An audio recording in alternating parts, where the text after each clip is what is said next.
Y es momento de presentar el tema número 1, modificación del reglamento del verificador catastral aprobado por resolución 002-2022 SUNAR SNSP CNC, a cargo del ingeniero Javier Guisado Mendoza, jefe de catastro de la zona registral número 9 sede Lima. Bienvenido, adelante, lo escuchamos. Buenas tardes, estimados asistentes, compañeros de trabajo, autoridades y diferentes profesionales que están acompañándonos ahora en este evento. Además, agradezco la invitación a los organizadores del evento. Como dijo el superintendente, siempre con la intención de poder brindar este tipo de eventos académicos con el afán de lograr que todos los profesionales estén siempre al tanto de las últimas modificaciones normativas, que es lo importante para poder realizar un trabajo oportuno en atención a los usuarios que solicitan nuestros servicios. Bueno, en esta oportunidad me ha tocado tocar el tema de la modificación del reglamento del verificador catastral.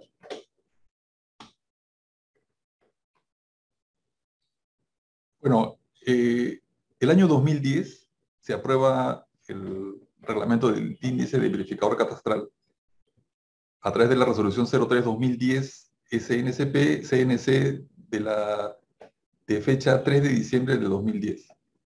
Como vemos a la fecha tenemos 3 modificaciones. La segunda modificación fue el 19 de julio a través de la resolución 03-2011. La tercera modificación el 29 de abril a través de la resolución 02-2021. Y la última modificación que ha sido el 27 de junio a través de la resolución 02-2022. Ahora nos vamos de lleno al reglamento y su modificación. Como les indiqué, esta modificación que está vigente desde el 27 de junio, ¿qué es lo que aprueba? En primer lugar, aprueba la modificación de los artículos 3, 7, 8, 9, 10, 15, 16, 17 y 18 de la Directiva 01-2010 del Reglamento de Índice de Verificador Catastral, ¿no? Y además el anexo A, ¿no?, que ahora lo vamos a ver a continuación. Este es, por ejemplo, el anexo A, donde se han hecho las últimas modificaciones. Lo resaltante del formato, si ustedes se pueden visualizar, es que se siguen añadiendo más profesionales, ¿no?, que están demostrando experiencia, ¿no?, sobre el tema catastral. El artículo 3 es el primer artículo modificado. Como ven, en el ítem A de la primera gama de profesionales, se ha incluido en esta última modificatoria al ingeniero al geógrafo y el ingeniero topógrafo y agrimensor. El forestal fue incluido en la penúltima modificación del 2011. El resto de definiciones referidas a catastro de predios, plano catastral, SNSP, SNC, se mantienen de acuerdo a la el primer reglamento, ¿no?, del índice de verificadores. Adicionalmente, en esta nueva versión se han incluido estos otros conceptos referidos al código de verificación catastral, código QR, credencial electrónica del verificador, la cuenta usuaria y los servicios digitales que ahora ofrece la SUNAR, que son el servicio de publicidad registrada en línea y la opción Síguelo, ¿no?, con las cuales podemos ver el estado de los trámites, ¿no?, que realizamos dentro del registro. Con la intención de estar acorde a la modernidad, de los avances tecnológicos, es lo que justamente se modifica este reglamento, incluyendo temas más virtuales, ¿no? Otro artículo modificado es el artículo 7, referido a los requisitos para la inscripción de los profesionales.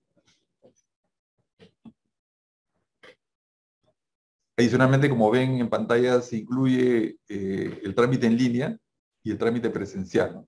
El trámite presencial, bueno, efectivamente se mantiene tal cual desde la primera versión. En los trámites en línea justamente nos alineamos a la Directiva 05/2021, en la cual ya se aprueba la aplicación, ¿no? O la opción de trámite virtual a través del SPRL. Esta es una vista de cómo acceder a la opción virtual para trámites en línea. Y esta es una vista de la opción Síguelo, en la cual pueden ver en pantalla que aquí tengo la opción para poder visualizar el estado de mis expedientes o títulos y asimismo las publicidades o búsquedas en general, ¿no? Defino estos dos conceptos generales, cuál de los dos son los que quiero hacer la consulta. Después identifico qué oficina registrar en la oficina que estoy haciendo el trámite, el año del expediente que quiero hacer la consulta y el número de expediente. Después acá pongo el código CAPTCHA, ¿no? Y debe coincidir, y luego pico la opción buscar y me aparece en pantalla el estado de estos expedientes que están en trámite. Asimismo, cuando el expediente ya se concluye a través de la inscripción, por ejemplo, también aparece en la opción toda la trazabilidad, todos los pasos que ha seguido este expediente hasta la inscripción. Y previamente puedo visualizar, por ejemplo, ¿no? El informe técnico de catastro, en la cual atiende una consulta catastral o una solicitud de inscripción, y asimismo las anotaciones de inscripción. Para ambos tipos de inscripción, si es la virtual o es la física, se requiere cumplir con estos requisitos que vemos en pantalla. En primer lugar, la solicitud de inscripción, que debe estar llenada conforme al tipo de trámite de inscripción elegido. Segundo, el certificado de habilidad profesional. Tercero, el currículum vitae del solicitante en copia simple. Siguiente, el pago de derechos de inscripción. Luego, la declaración jurada de no estar impedido de ejercer su profesión, de estar en plena capacidad del ejercicio de sus derechos civiles, de no haber sido condenado ni hallarse procesado por la comisión de delito doloso, de no haber sido inhabilitado en el índice de verificador del registro de predios.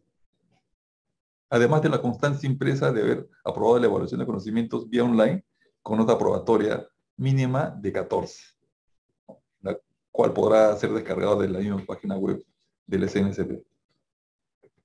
Segundo punto importante es el tema del perfil profesional. Para la calificación de los documentos por parte del registrador y ser incluidos dentro del índice de verificadores, lo que hace el registrador es verificar la experiencia, que es lo básico, ¿no? Y lo que normalmente muchos de los profesionales caen, ¿no? Que es en el tema de la experiencia en temas catastrales, ¿no? Les cuento por experiencia, por ejemplo, ha habido muchos casos de profesionales, topógrafos, por ejemplo, que presentan su experiencia en topografía, ¿no? Sin embargo, bueno, cumplen, ¿no?, los 5 o más años, pero cuando entregan su certificado para la inscripción en este registro, nos vemos con la sorpresa de que primero indica la cantidad de años que están teniendo experiencia en el rubro, y posterior viene el detalle del trabajo desarrollado en la entidad, ¿no?, o en la empresa privada, ¿no? Y muchas veces dice, por ejemplo, ¿no?, el levantamiento de canales. O sea, 5 años en levantamiento de canales, 10 años en levantamiento de carreteras. Entonces, esta experiencia no le sirve o no acredita que tenga experiencia en temas catastrales, ¿no? Entonces, normalmente el registrador mucho se afianza del área de catastro de las zonas de registrales para poder discernir en este detalle de la experiencia que requiere el índice, ¿no?, para poder ser inscrito. Por ejemplo, ¿no?, si yo tengo experiencia en el tema de carreteras, entonces me especializo mucho, por ejemplo, en el procedimiento de levantamiento por radiación, ¿no? Pero cuando yo hago levantamientos catastrales, no puedo levantar por radiación, porque sabemos el grado de error que voy acumulando, ¿no?, mientras voy avanzando, mientras las dimensiones son más extensas, ¿no? Entonces, por ejemplo, ¿no?, ese es uno de los motivos por el cual no se considera ese tipo de experiencia. El segundo punto importante que hay que cumplir como perfil profesional son las capacitaciones a través de los conversatorios, cursos, talleres o similares sobre temas catastrales, ¿no?, relacionados a la ley 28294. Este tipo de eventos, por ejemplo, como el que estamos ahora asistiendo, nos sirve, ¿no?, para poder cumplir con este requisito. Capacitaciones y evaluaciones online. Bueno, la Secretaría Técnica realizará al año como mínimo 2 convocatorias para cursos de capacitación a nivel nacional. Esta es la segunda de este año, ¿no?, como podemos ver, y está enmarcado dentro, o está publicitado dentro de la página web de la Secretaría Técnica del Consejo Nacional de Catastro.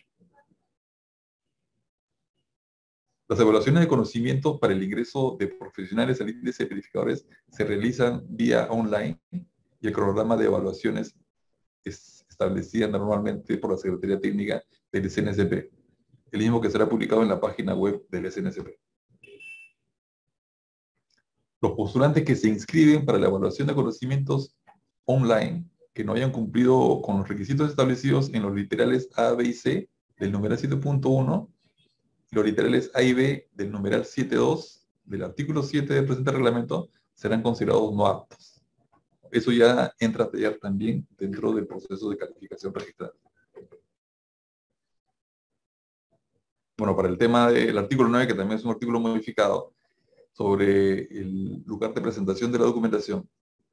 Para el trámite en línea es 24/7, es decir, tenemos apertura del sistema en toda la semana y la solicitud se hace en la vista que le mostré inicialmente a través de la página de la SUNAR en los servicios de publicidad registrada en línea. Y el trámite presencial, ¿no?, como clásicamente se ha realizado a través de las oficinas de la SUNAR, en cualquiera de las oficinas a nivel nacional.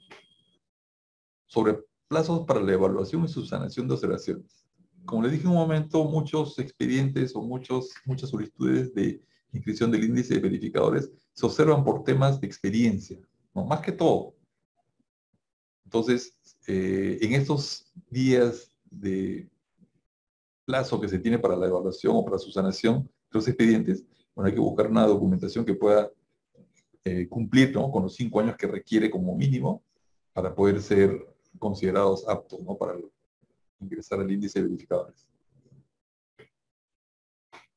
El artículo 15, que también se modifica, hace referencia a la digitalización de firma y sello,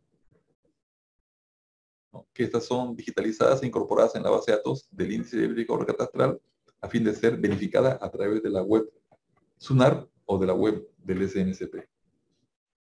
Otorgamiento de credencial. Asignado el código de identificación del verificador, el registrador emitirá la credencial de verificador catastral y una vez efectuada la inscripción del verificador en el índice de verificadores, se generará automáticamente, ¿no?, el documento o la constancia de inscripción del verificador y un archivo PDF de la credencial electrónica del verificador. Acá sí quería comentarle, hacerle un símil, ¿no?, con una experiencia propia sobre el tema de, por ejemplo, las tarjetas vehiculares, ¿no? ¿Qué pasa cuando antes se perdía una tarjeta vehicular? Hacíamos un trámite que nos dábamos unos 2 meses para poder recuperar nuevamente nuestra tarjeta vehicular, por ejemplo. Lo mismo pasaba con las credenciales, ¿no? Las credenciales también se perdían cuando nos asaltaban y todo esto, ¿no? Ahora, cuando yo logro esta inscripción, tengo este archivo PDF que lo puedo guardar en casa y cada vez que se me extravía, lo puedo volver a imprimir, ¿no? Y esa misma impresión la puedo utilizar como credencial para poder acompañar a los expedientes que estoy suscribiendo, ¿no?, en el proceso de inscripción en el registro. Sobre la actualización de información. Los profesionales están obligados a comunicar cualquier modificación y o actualización de los datos en el índice de verificadores de registro de predios. Asimismo, podrán acceder al cambio voluntario del nuevo diseño de la credencial electrónica del verificador catastral. Es decir, en los reglamentos anteriores teníamos un formato aprobado, ¿no?, que es el que ven en pantalla en la parte izquierda. Estos son los carnets de los verificadores catastrales y en la parte derecha es el nuevo formato de la hoja electrónica del verificador catastral, ¿no? Entonces, según la redacción del artículo 18, ¿no?, ¿qué dice, no? Que si yo quiero acceder, ¿no?, si antes tenía este carnet antiguo y quiero acceder a la nueva versión, ¿no?, tengo que realizar nuevamente todo mi trámite como si fuese por primera vez.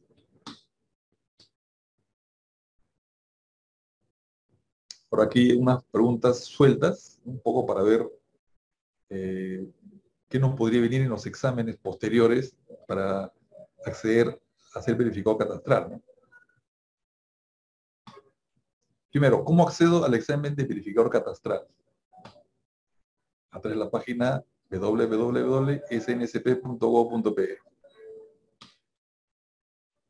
¿Cuándo es el próximo examen en línea para verificadores catastrales? Bueno, la fecha todavía no está aprobada por la Secretaría Técnica, pero sí, bueno, hemos tenido un acercamiento y nos han indicado que va a ser muy próximo, ¿no?, la fecha del nuevo examen. Siguientes preguntas así resumidas, que pueden venir en los exámenes posteriores, ¿no? La competencia del verificador catastral. Bueno, a diferencia del verificador común, que es competencia zonal, el verificador catastral tiene competencia nacional. Es decir, yo me inscribo en la zona registral 1, por ejemplo, y puedo suscribir expedientes técnicos en las 14 zonas registrales.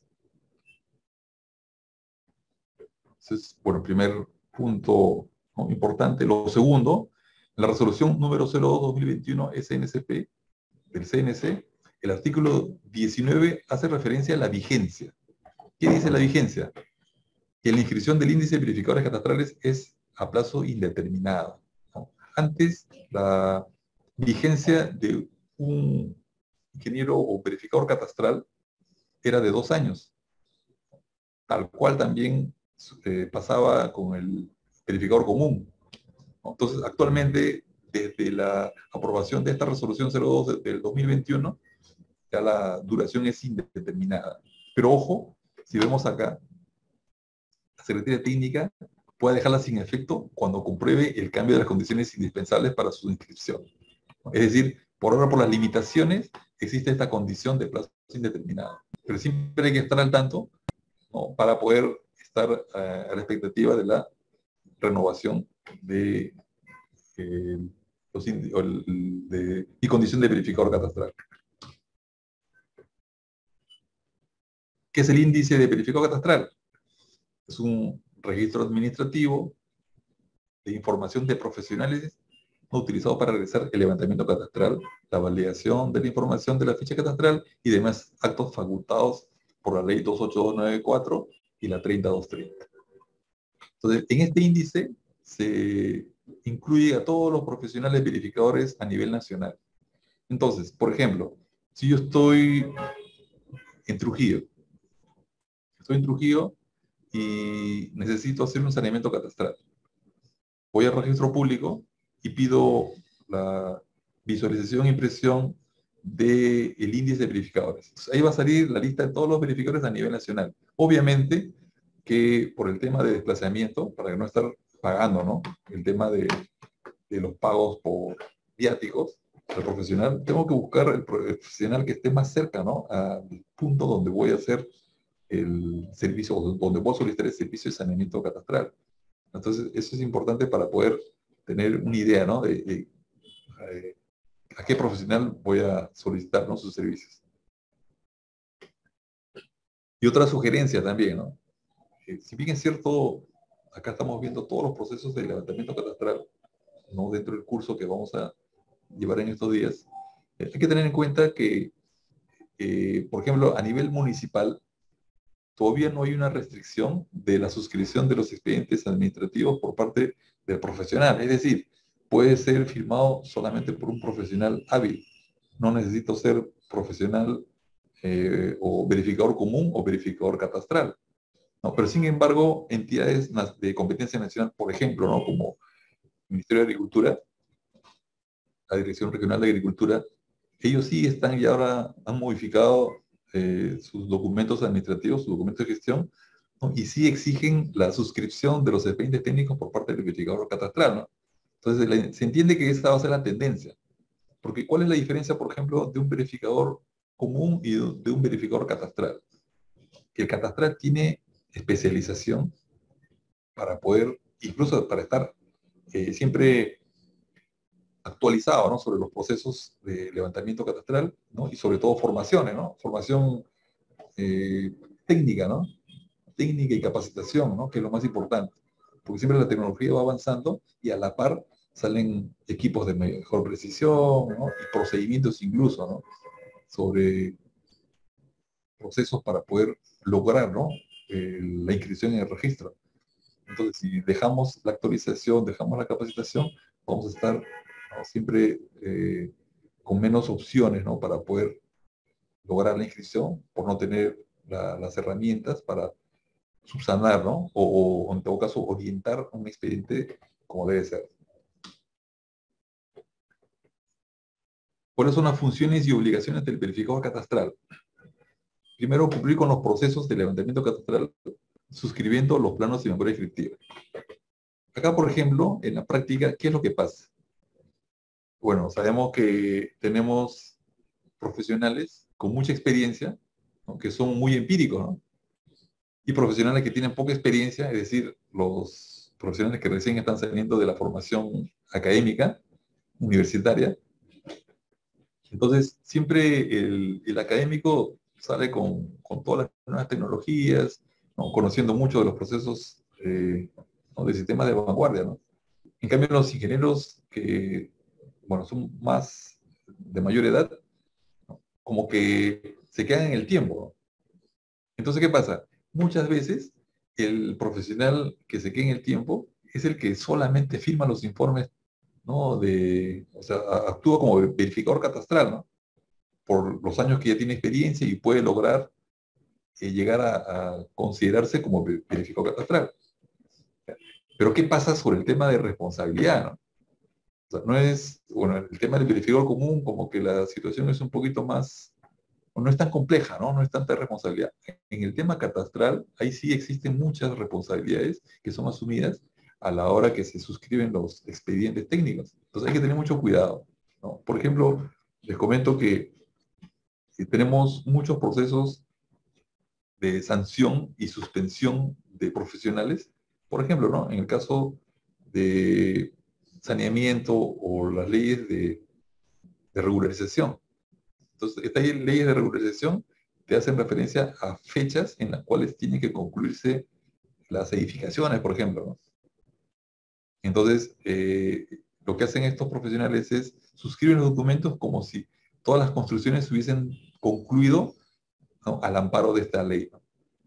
Y no, no es así, ¿no? Sabes que ahora tenemos también las imágenes Google, que son fuente de información cartográfica que nos sirve para poder hacer la verificación o corroborar, por ejemplo, ¿no? El tema de las construcciones.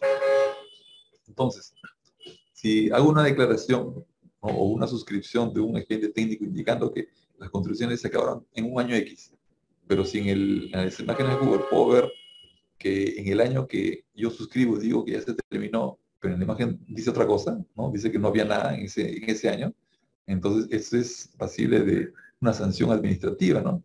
Y procesos de cancelación que han habido. Ha habido muchos casos de suspensión, ¿no? De profesionales justamente por solamente suscribir y no hacer esa verificación. Por eso siempre es bueno que los profesionales que solamente suscriben, siempre es bueno dar un recorrido sobre las áreas, ¿no? Donde se está realizando el expediente técnico, para un poco entender la situación y el procedimiento que está siguiendo, ¿no? En este caso, el que elabora el expediente. Segundo, prestar sus servicios profesionales a personas naturales y jurídicas o entidades generadoras de catastro observando el Código de Ética Profesional.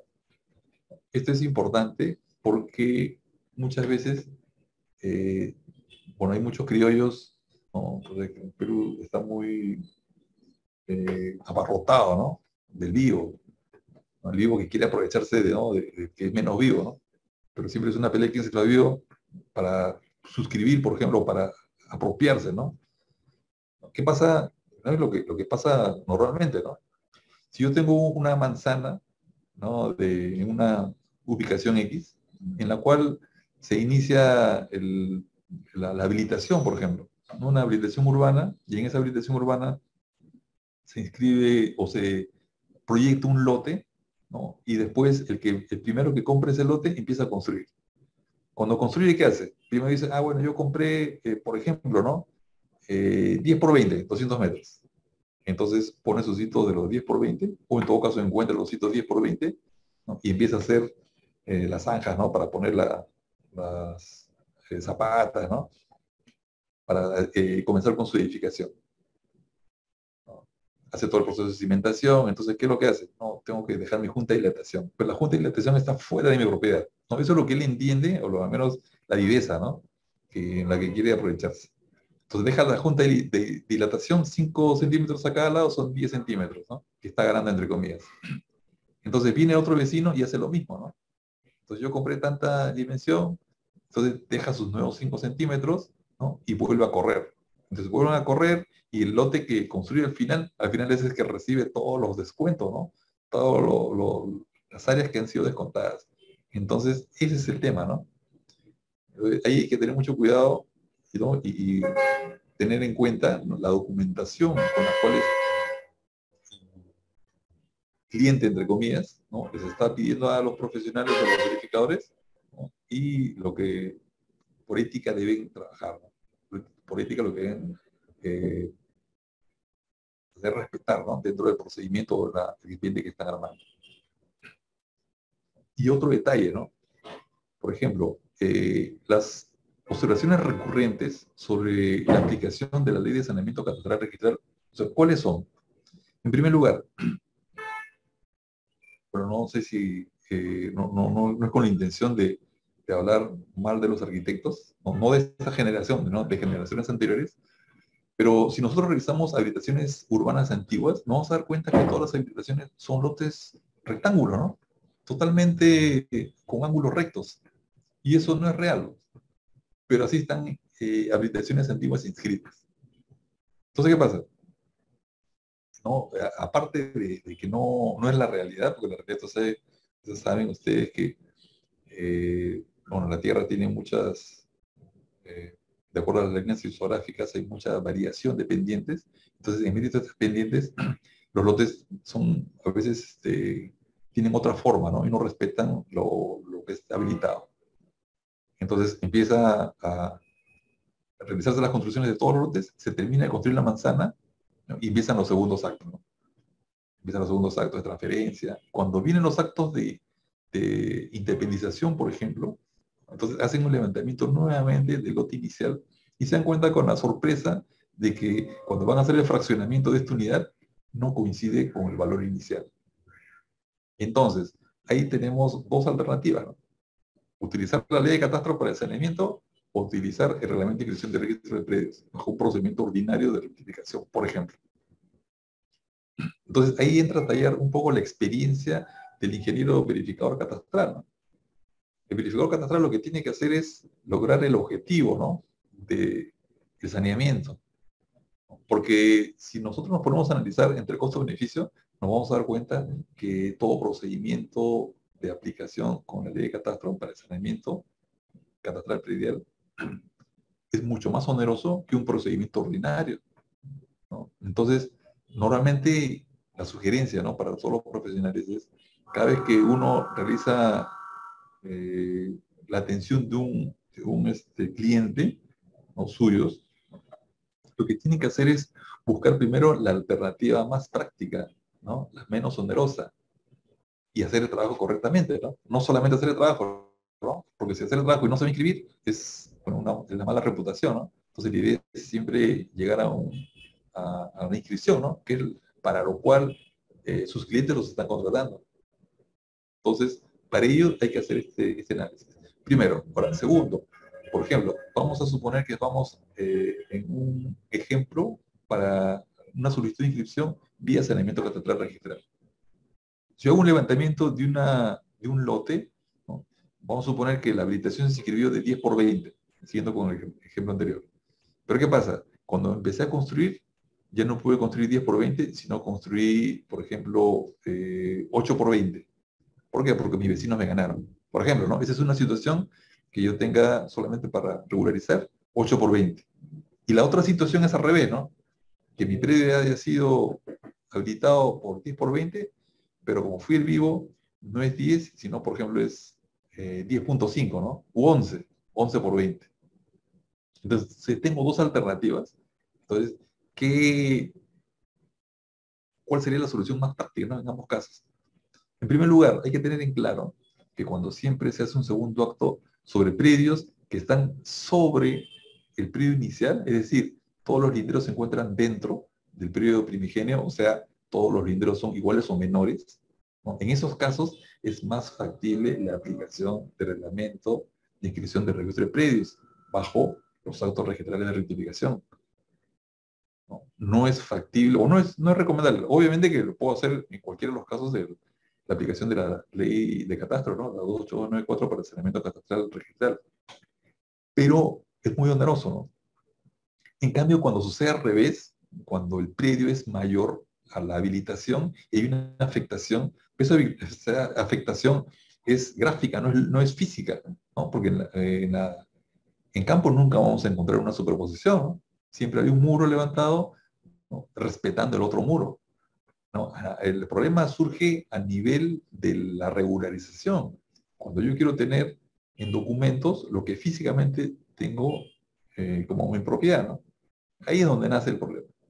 Entonces la sugerencia es, cuando es a más, ahí sí, primero trato de agotar la vía de la rectificación ordinaria de reglamento de inscripción de registro de predios. Cuando se agota esa vía, recién planteo la solución a través del saneamiento catastral registral. ¿Por qué? Por lo oneroso que es. Siguiente.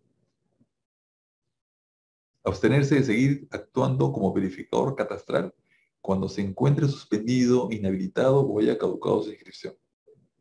Bueno, esto, si bien es cierto, bueno, ha habido muchos casos, ¿no?, de verificadores que están suspendidos, pero sin embargo, ha habido casos en los cuales han estado suscribiendo informes, suscribiendo, perdón, memorias y planos, ¿no?, con fechas atrasadas, ¿no? Es decir, firmando en el momento que todavía no hayan sido suspendidos, no hayan sido todavía, estén, bueno, con estas faltas, ¿no? Entonces, esto en el camino, de todas maneras, salta, ¿no? Entonces, no es bueno, bueno, ya por un tema de ética, ¿no?, continuar o ejerciendo, en todo caso, las funciones de verificador. Siguiente, atender los requerimientos de información formulados por las entidades generales de catastro y la Secretaría Técnica del SNSP, ¿no?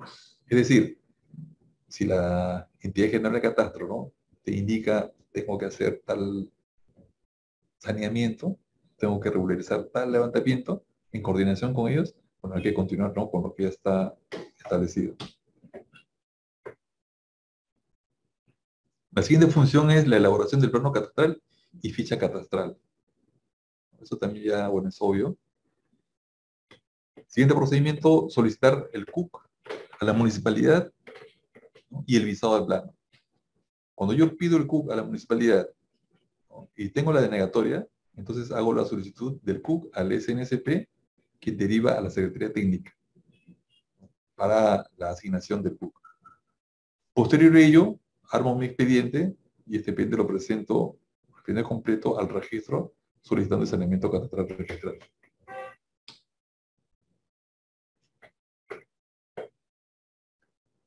Para las funciones de verificador catastral en zona catastrada.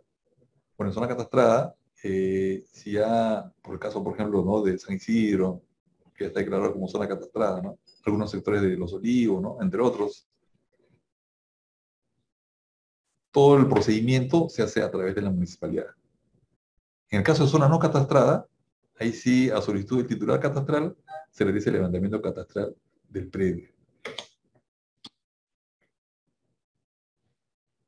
Bueno, el verificador catastral tiene la responsabilidad exclusiva y excluyente sobre el expediente técnico que está firmando, ¿no? Y ese, como el ejemplo que les puse inicialmente, ¿qué pasa si solamente firma y no hace el expediente, ¿no? ¿No? Tal cual, o sea, el responsable íntegro es el verificador catastral que suscribe el expediente.